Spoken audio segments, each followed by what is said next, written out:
Well, there you go. I'm going to tilt this up just a little tiny bit so you can see me. I don't know if it's going to stay tilted up. My stand is getting a little... And let's turn the light on and see if it makes any bit of difference. Is this going to work? If this makes... Hi. Yeah, I got to get a new... whatever. Sorry for shaky cam. Yeah, still quit picking at it. Deep cut. Yeah. Yeah, that's the third one I built. I didn't bother digging out the other two. There's no flex here.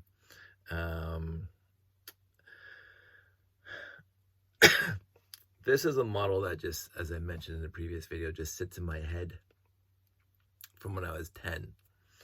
And a quick story. So, and I mentioned it before, but it's a long time ago, so I don't know if anybody here remembers it. I have friends who live in Ottawa, and I don't know if it was eBay or Marketplace. I think it was Marketplace, actually.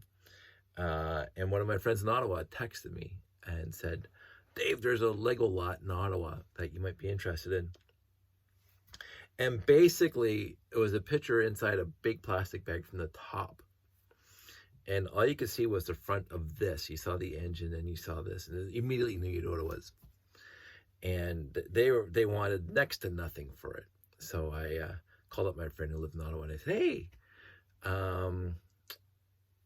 this is a person that has this lot for sale. Can you go over and if I transfer you the money, can you go pick it up? And they said, absolutely, Dave, not a problem. And the single, it's a big city.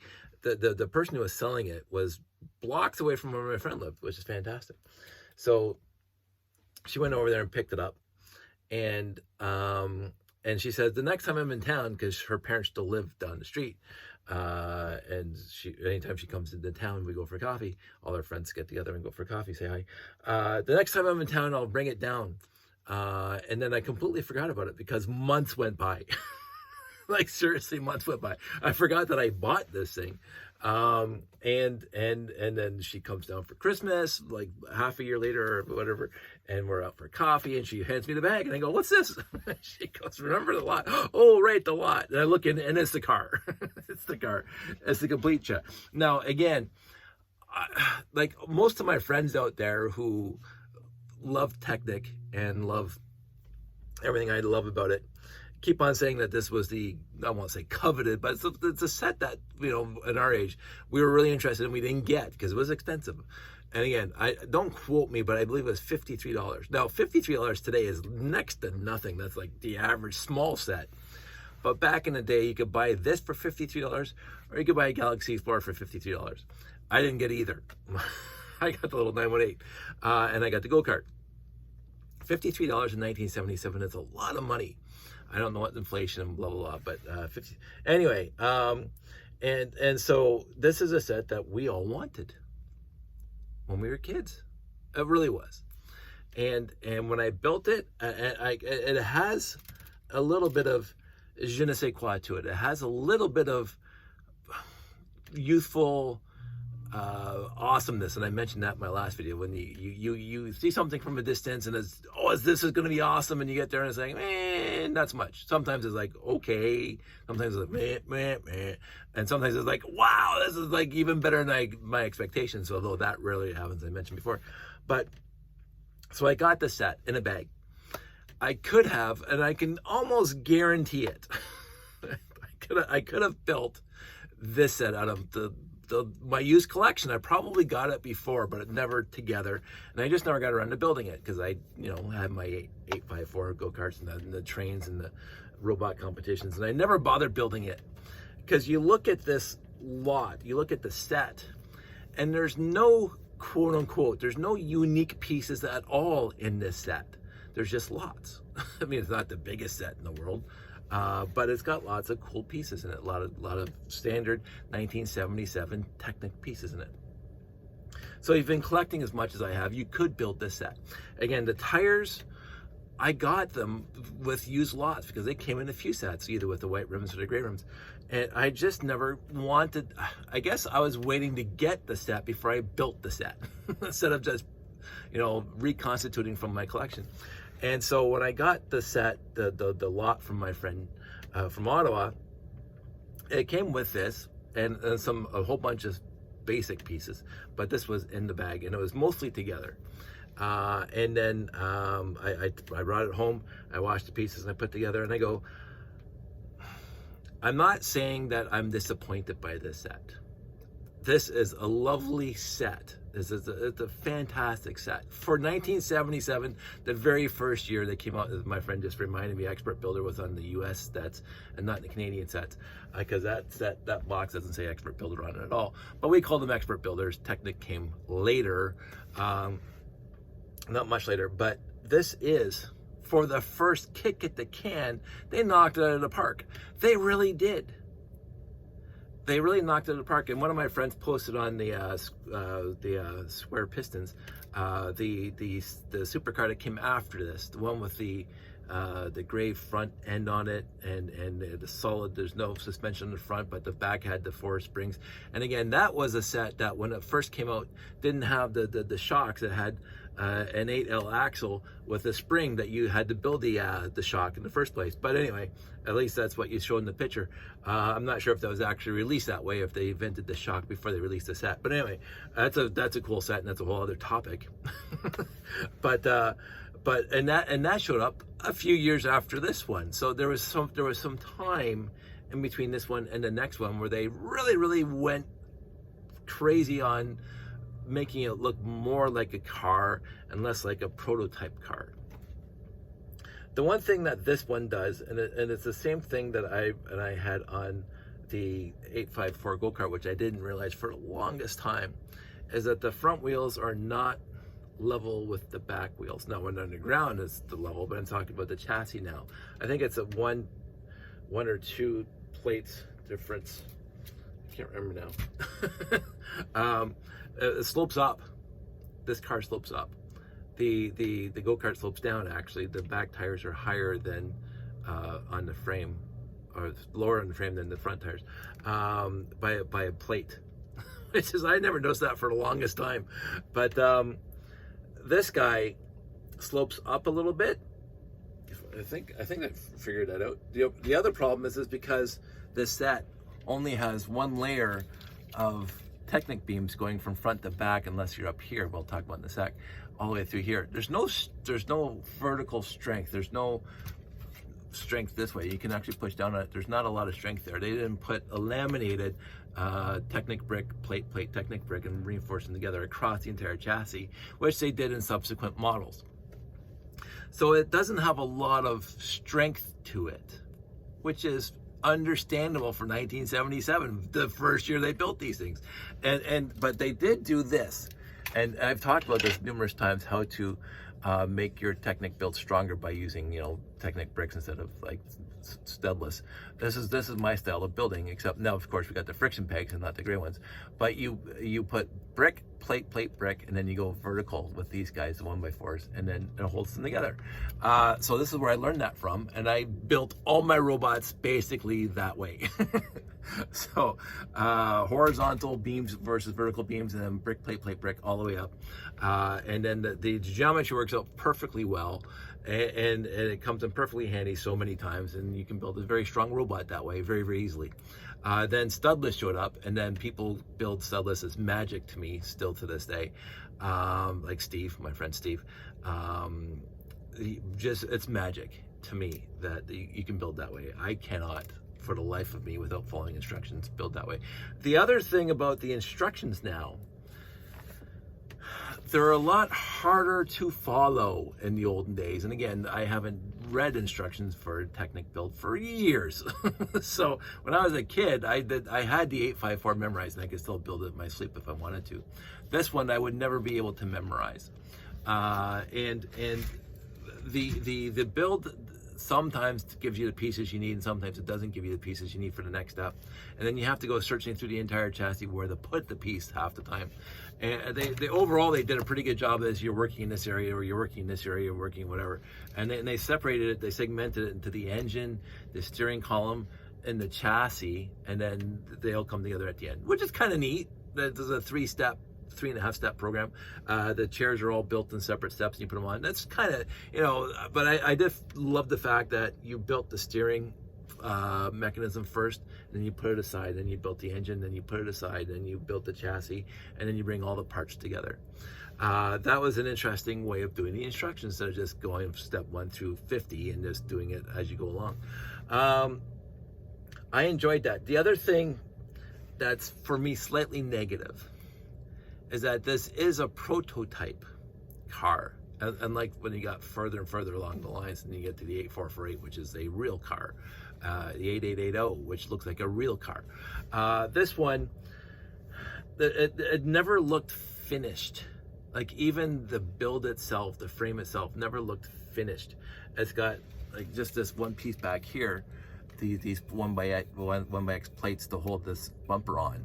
They didn't bother filling in this area here, you know, or in here, and then in the fake shocks back here. You can see the fake shocks here. Let me see if I can show you this better. The fake shocks here, like it's an idea, it's a concept, but the fake shocks and the fake struts in the front. Like, when I remember looking at the picture, I go, oh, it's got struts, and then I should have looked closer at 10 to realize that they're fake struts. But it's a good gimmick to add that kind of detail there and there on the other side, so it looks like you have fake struts or real struts. The one thing that impressed me on this one, and they kind of did it with the helicopter and a few other things, is the linkages for the steering. Unlike the go-kart, which is basically they just use turntables across, and then the 1x plates, and then the rack to push the wheels back and forth. They use the rack here, and then they use the but they made their own push pins. You can see in here, so they don't have a lot of strength when you pull out, but they do stay together, and it causes that wonderful thing that the go-kart doesn't have, is that when you turn the wheel, I believe the geometry works out that this wheel turns more than this wheel, because that's what happens, because this thing's got, or less than this one, because this one's got a tighter radius to turn than this guy. And so that's the geometry of how real steering works, versus the go-kart, which is just rack and pinion, and the wheels go exactly the same angle. Whereas this one, the inside wheel turns less than the outside wheel. The outside wheel turns less than the inside wheel, because the outside wheel has a wider diameter to turn. So I always thought that was cool that they did that in this vehicle. The other thing is they got the exhaust, the yellow exhaust manifold. Sure, it's just a gimmick. It's a detail, and they don't have a universal in the back. They only have a crown gear going to a 24 tooth gear, which is okay. Again, 1977, they didn't have the universal gear yet. That came out the next the next couple years. So this was a great start. The gimmick of the back seat that has a fold-up console in the middle, sure, whatever, you know, knock yourself out. The adjustable seats that they continued on for a whole bunch of cars, the seats are adjustable. Cute, sure. The two-speed transmission, and that's the one, I won't say quote unquote flaw, but you have to work really hard to make sure like all the axles are turning so freely, because like I'll show you, if it's in, you can hear it gets caught sometimes, right? So I have to go through this entire drivetrain from pistons to the back to make sure all the gears inside the bricks are spring. But if you go into high gear, it doesn't work at all. You can see the tires are dragging because it's like, so I have to work on that. I have to go through to figure out where the pain points are for the drivetrain. So that's the high gear. If you go back into low gear, and again, this is the, yeah, here we go. Sometimes it is a bit of, there we go. The gear shift, fantastic idea, hard to push into concept and into actual production. So again, the entire drivetrain, you have to be meticulous as you're building it, I found this out in my previous two. I didn't bother because I was too busy building it to worry about the meticulousness of making sure the axles were spinning freely. I will probably take it apart and push everything together and make it so the gear train will work better. But you have to be, when you're building it, very, very, because I know that even my back axle, or and because there's no reinforcement across the entire chassis, these 1x plates, I mean 1x Technic bricks, get out of whack every so often. So you have to compress them back together. You hear you can hear it. Like, you can always hear it, right? And so you have to keep on doing that in order for this thing to run smoothly.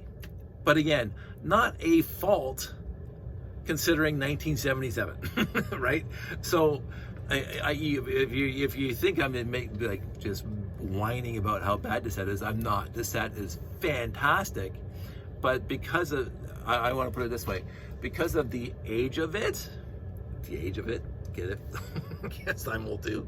Because of the age of it, you have to treat it with better kid gloves. This set, I wish I had it as a kid, but I did learn by building other things that you don't want axles going through 4 or 5 bricks. You want axles going through 1, maybe 2 bricks to hold the axle steady. The more holes of the 1x8, if you put the axle through more, let's just put 3 together. The more you put the axle through 3 of these things, the more friction is going to be on the axle. You take it off, less friction, right? So the more bricks these axles go through, the more friction there's going to be. And there's a few places in here where an axle goes through 3 or 4 or 5 Technic bricks, right? And so that causes friction, especially if those bricks are not set properly and they're not like completely, level or whatever. That causes issues. It really does. But because it was their first kick at the can, because it was their first run, it was the first marathon, the first, whatever you want to call it, the first time. Like, seriously, I was 10. And again, let's just harken back to 46 years ago. For those of you who might have been born by then, back then. The year before this set came out, the year before 1977 Expert Builders, or whatever you want to call it, came out, what was Lego making? No minifigs, no, hardly any snotting. There was no burping. There was none of that. There was basic brick, period. It had the chain links. It had the original gear sets. But who was using the regular gear sets to build anything back then? The 1x2 brick chain links. Who was using that to build massively huge gear trains besides me? Who was using those to build massive gear trains? They were just using them as tank treads. There was nothing on the horizon before 1977 that did any of this. I mentioned, because the old Lego was cool Lego, and they had the nice little steering mechanism with the 1x2 brick on top, and they had the shaft going through the cab of the vehicles in the early and mid 70s. I got a whole bunch of them up. Actually, no, I put them in storage. Really cool ideas, but again, it wasn't Technic. And so when it comes down to this, for me, this is like, people say the Galaxy Explorer is the holy grail of classic space. This is the holy grail. This one right here is the holy grail of Technic sets, period, for me. Now, is it my favorite? No. The go-kart is. But this is the holy grail. This is the one that people want. And I know why, because the nostalgia fact alone is just fantastic. And I'm so happy that I got to build it. I'm so happy I got the box. I was waiting for 46 years to get the box. And I got the box. And it's not in greatest condition. I'm not going to go pining for another one that's even better condition. I got a box. That's fine. Right. I'm going to probably bring this to shows along with, because I have all the originals, the forklift, the motorcycle, the helicopter, the go-kart, the excavator, the back. It's just, I got them all built. They're all in the box in the garage. I keep on meaning to bring them to shows, because these are the original Technic or Expert Builder sets. But of course, I've I have this card in that box too, just because I want to do that. You know, I think people like that kind of nostalgia stuff. It's like, and people still say to me now, and I'm really, really honored by this, is they love my go-kart collection. I did it on a whim. It was like, what am I doing with my time? I'm going to start ordering 1x16 Technic beams in all the assorted colors and see how far I get. And now it's become like the holy grail of, hey, my buddy Jeff sends me an email every once in a while. Hey, Dave, they released a new color in 1x2, 1x4, 1x8, 1x16.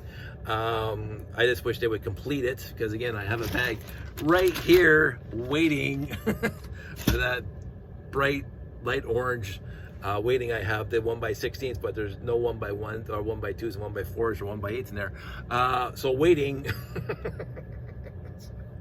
But beyond that, I am not going to do the same with this one now. I have 3 of these now. One's in a box in the garage with the other 851 to 857, waiting for the next show, if I bring it to a show, and then the other one's in a, might be here. It's hard to say. Oh, here's something. Here's oh my goodness. There it is. But I should have been prepared for this. This is me crying. Yeah. Sorry. Let's see how bad this is, because I just threw it into a box. Oh my goodness. One. And wait, it gets space layout. Oh, this is just sad. Oh, people are gonna hate me forever. The rest of it's in the bin. So, yes, there's 3 right here. A piece fell on the floor. So I actually have 4 of these now, because I do have one out in the garage. That's in better condition than this guy is. So it's like, what are you gonna do? I do. My problem is that we have a small house and I don't have a lot of room to display this stuff. And I put all my what else is in here? I should go through this bin sometime. Oh, woohoo! I myself am amazed what I find in my room sometimes. So anyway, I'm gonna put this one down here. Beside it, it's missing some parts and pieces. I'm not gonna worry about it right now. This was the 3rd supercar. Yes, this is there's this one, and then there's the black gray one, and then there's this guy, which this one is not my original. I bought the original in a box from a store. I bought after this guy. I couldn't get this guy, but then I got the next one. I can't remember the number. I got this one. I got the 8880, and then got the 8448. They're in a box somewhere. And then I stopped. I really did. It just I was more interested in space and RCXs, so I didn't bother. But I did RC the 8448. I did plan on RCing this guy. So, but this guy, sorry, so this is the story about this guy really quick, not to bore you with more stories of Dave's stories. This guy, I bought my original off the store shelf when it was available for sale. But Sandy and I, when Josh was younger, we would always go to Once Upon a Child, which is a thrift store for mostly, I won't say high-end, better quality than the Value Village. You have to, when the people trade stuff in, it's actually examined, all the clothes are examined for whatever, but it was a lot less expensive for us to buy from Once Upon a Child than off the store shelves. And so we would go there lots. And this is how I got 4 totes of Quattro, because when we were at Once Upon a Child looking for clothes for Josh, I would always go check out the toy section, and I would find the big boxes of Quattro, and I would buy that for $5.99 or $8.99. So I got 4 totes of Quattro over the years. But one time we walked into Once Upon a Pound Child, and this thing was hanging on the wall by the checkout counter, and it was like something like $40. And it was that dusty because I didn't wash this one. It's just like, this is exactly as I got it from the store. I haven't done anything to it. I got it from the store and I threw it in the bin because it was already built and hanging from the wall. So I'm not even sure if all the pieces are there. I'm not. So I already have one, but it was $40, so I couldn't pass it up. So that was a fun little thing. Like, again, my radar's always going when I'm out shopping around at thrift stores and stuff. I liked this one. I did try to RC this one before I RC'd the 8448. I almost had it, but it's really heavy, and it wasn't good as, it was not nearly as nice as the 8448. I'll say that. So, c'est la vie. It goes back in the bin. Again, I'm going to do something with that bin at some point. This will go back in the bin because this is mine. My other one. I think this is the one I got from Ottawa, although it was better looking. All the pieces are in the bin.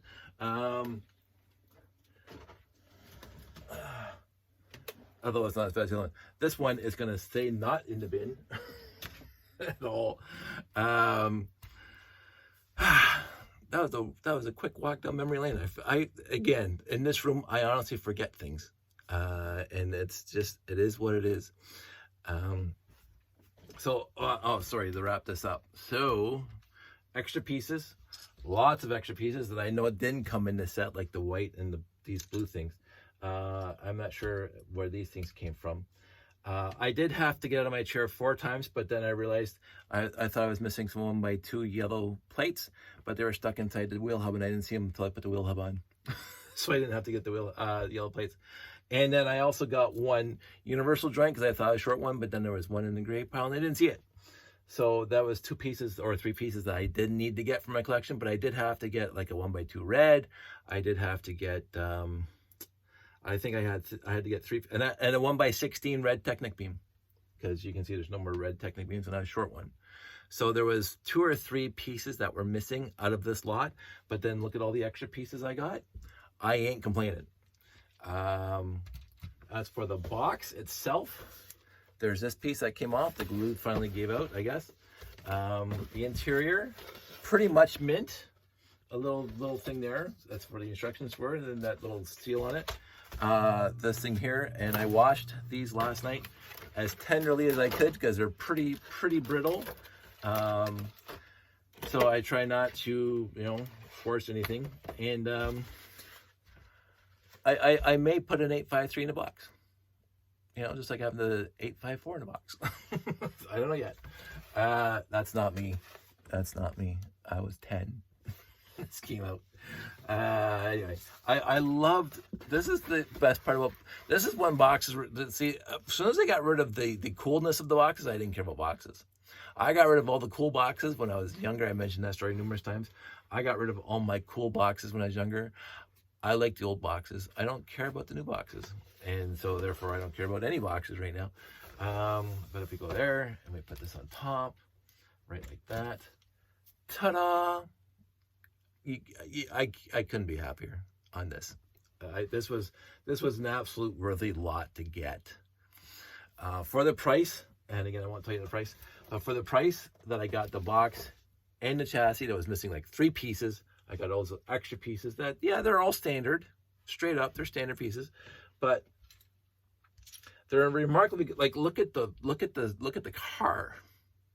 I think the owner built it once and left it on display, and left it in good display because you can barely tell that some of the great pieces are faded, but most of them they almost look blay. They're so newish from 1977. There are very little, although there are a few, there are very, very little teeth marks on a few pieces. And I mentioned there are a couple broken pieces, like the 4x10 here, and the 6x16 there, which I did reuse in there. C'est la vie. I can't complain. at all. And the nostalgic factor is off the charts. It was another worthy build of mine. I'm happy I got to build it. And the parts are it looks good. It's glossy. It glitters and gleams. Again, deep cut. It glittered and gleamed. It spanned majestically. And I cannot at all be upset about this. This is fantastic. Oh, look at the light shining off this thing.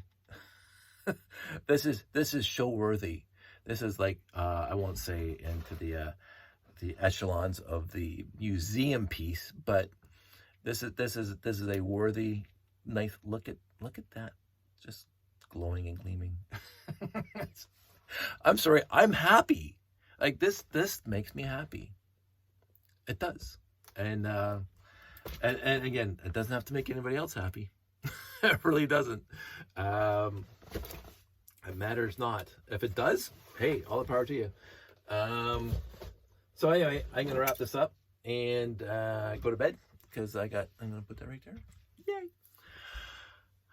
Everybody out there, stay safe, take care. I had a million things I wanted to talk about, but none of them are hitting my head right now, so I'm not gonna worry about it. I'm going to, yeah, that's a gimmick. The good gimmicks too, like it really is. If you, this is what Ferris would say, if you have the means, I recommend it. So live long and prosper. I'll talk to you guys soon. Take care.